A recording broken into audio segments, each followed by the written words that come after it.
a lot of great. God is raising an army of pastors from the Caribbean and the African continent to come and shake the European continent and the American nations. And a lot of great, dynamic, world-changing pastors have lost their ministries, lost their families, lost their marriages, lost their walk with God, destroy their spouses, destroy their children because of a visa to Canada, a visa to America, a visa to Europe. Many people have left, have ignored their ministry, and because of, and one of the things about it is that when Satan realizes that you are very distracted, he will even give you a visa. Satan himself can give you a visa to the developed nation just to waste your life, waste your destiny, and take you from the place where God has planted you. Many pastors have been displaced because of visa, or because of, in the name of, I'm going to raise money to come and build my ministry. When the same poor people that are in your church, when you invest in them and you empower them, you'll be surprised. Some of the most dynamic ministries in the world are not even in America, are not even in Europe, are not even in Canada. They are in Nigeria, they are in Ghana, and everything you need to do ministry is right in them. A lot of people have thrown away their ministries. One of the things about the Western ministry is that people can come in, they can come in, and tomorrow you won't see them again because nobody's hungry. Nobody is hungry, But in the developing countries, people go to church because of their needs, So wherever God has planted you as a man of God, as a believer, stay there, stay there. Don't let the enemy trap you with a visa. If God is calling you to Canada, if God is calling you to Europe, make sure that God is calling you, not because of the light you are seeing, or because of the your vision to travel abroad. One of the most enviable lives is to be able to go and come back and do ministry. If God has planted you in Ghana, Nigeria, and Burundi, Trinidad, stay there, stay on your work, stay on your work. A lot of great men, a lot of great women have become beggars, have become liabilities, have become frustrated in the name of, I am building a ministry abroad because of I had a 5-year visa, and I feel God calling me to do a ministry in America, or in the American ministry. The American ministry is great, but it's not stable. It's not stable. People can come in today, tomorrow. A lot of people who were making massive impact in Africa are now they don't even go to church anymore. Many of them are living abroad, are frustrated, they are tired, and many of them were manipulated by their spouses to come and live in abroad.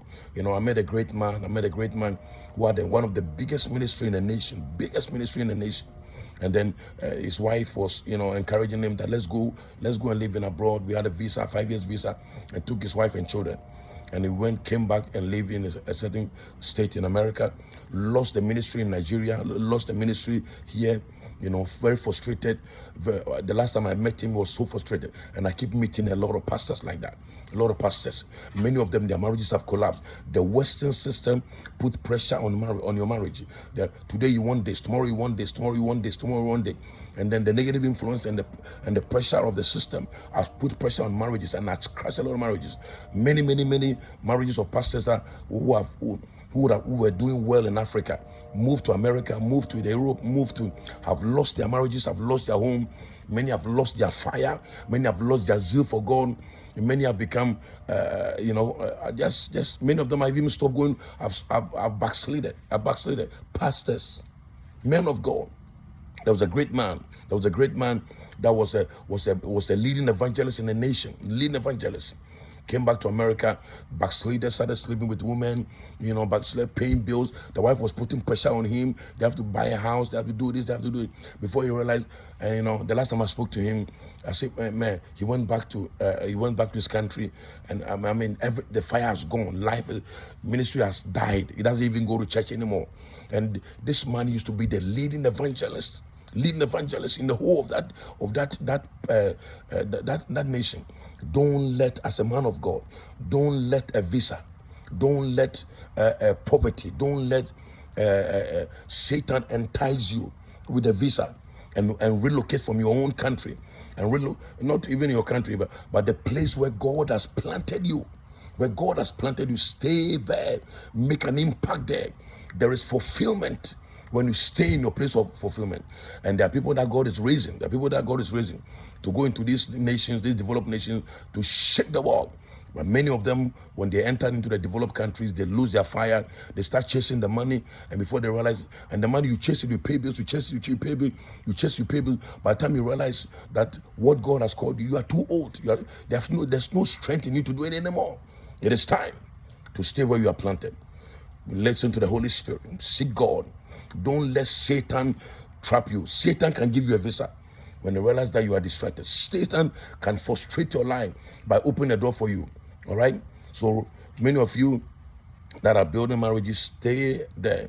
Most marriages, the Western nations have become the divorce grounds of many marriages of great men, of many marriages of great pastors. Most children that were raised by great pastors have come to the West, and they have become complete liabilities. The children have become complete liabilities. Complete liabilities. Why? Because the system, the mother is busy chasing dollar, the father is busy chasing dollar, the system is raising the children. By the time they realize their child is there's one lady that, son died, son just died. The system, he was introduced to drugs and weed. Stay there, stay in your place. If God is calling you to the developed countries, seek the face of God. Make sure that God is calling you, not because of poverty or because of the economic challenges in your nation. Stay there, stay in your place. Bishop Oyedepo said something. He said that if he had allowed his friends that encouraged him to move to America, if he had allowed them, he would have been a member of Winners Chapel, watching it online. But he didn't allow. When God spoke to him, he went back to Nigeria and started Winners Chapel. And today, the whole world is watching him. He says that a lot of people have thrown away their ministries. They have thrown away their calling. They have thrown away their relevance. Many of them are doing ministry, and it doesn't look like, it's not ministry. What most pastors are doing in the West is not ministry. It looks like ministry, but it's not ministry. There's no glory in it. It's something they are doing to make themselves, to encourage themselves. But there's no life in it. There's no life in it. There's no life in it. There's no life in it. There's no life in it. Stay where you are planted, because there's dignity and honor and respect in where God has planted you. I love you, the Kingdom Apostle. Don't let any invitation send you to your grave. Don't destroy your family because of a visa. If God has called you, make sure you're hearing from God, not because of your stomach, but because of your needs. The people that are in your church, if you raise them, they will take care of you.